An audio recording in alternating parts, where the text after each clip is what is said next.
Bible में इस प्रकार परमेश्वर का वचन कहता है, परमेश्वर आत्मा है, अवश्य है कि उसके भजन करने वाले आत्मा और सच्चाई से भजन करें। मेरे प्रियो, आज प्रातःकाल के समय में आपसे यही कहना चाहती हूँ, हमें आत्मा के अनुसार हमारा जीवन को लेके जाना है।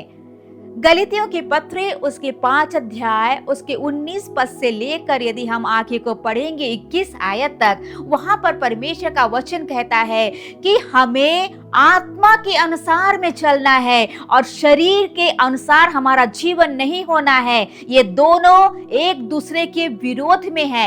यदि हम आत्मा के अनुसार में जिएंगे, उसके अनुसार यदि हम चलेंगे, शरीर की लालसाओं को हम पूरा नहीं कर पाएंगे। शरीर के लालसा, शरीर के काम क्या है? गलीतियों उसके 5 के 19 में कहती है, शरीर के काम तो प्रकट है, अर्थात व्यभिचार, गंदे काम, लुचपन, मूर्ति पूजा, ठोना, बैर, झगड़ा, ईर्ष्या, क्रोध, विरोध, फुट, विधर्म, डाह, मतवालापन, लीला खीड़ा, इनके ऐसे और काम हैं जिनके विषय में मैं तुमसे पहले कह भी चुका हूं कि ऐसे ऐसे काम करने वाले परमेश्वर के राज्य के वारिस ना होंगे।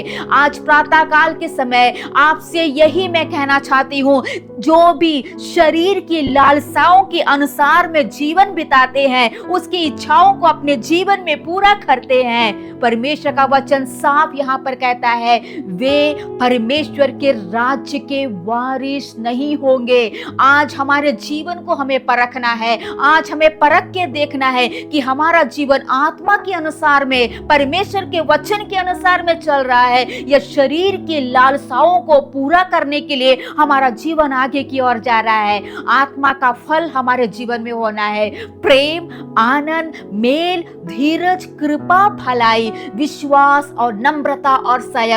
यदि ये सारी बातें आत्मा का फल, आत्मा के अनुसार हम चलेंगे, परमेश्वर के राज्य में हम पहुंच पाएंगे। आज के इस प्रातः काल में अपने जीवन को परखने का दिन है, क्योंकि जब इस भूमि पर, इस धरती पर हम रहते हैं, शरीर की लालसाएं हमारे जीवनों में आकर हमारे आत्मिक जीवनों को, हमारे जो जीवन है प्रभु में, उसे दूर लेके जाती है। शैतान के उस चरित्र से हमें फंसा के लेके जाता है। कई बार हम ऐसे शरीर की लालसाओं में हमारा जीवन व्यतीत हो जाता है और हम उस राज्य से, परमेश्वर का जो राज्य है, उससे हमारा जीवन अलग हो जाता है।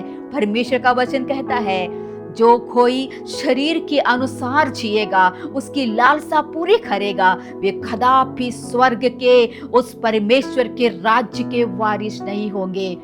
मेरे प्रियो, आज हम निर्णय लीजिए कि मैं आत्मा के अनुसार अपना जीवन को व्यतीत करूंगा। Praise the Lord. इस वचन के द्वारा प्रभु आप सभी को आशीष प्रदान करे।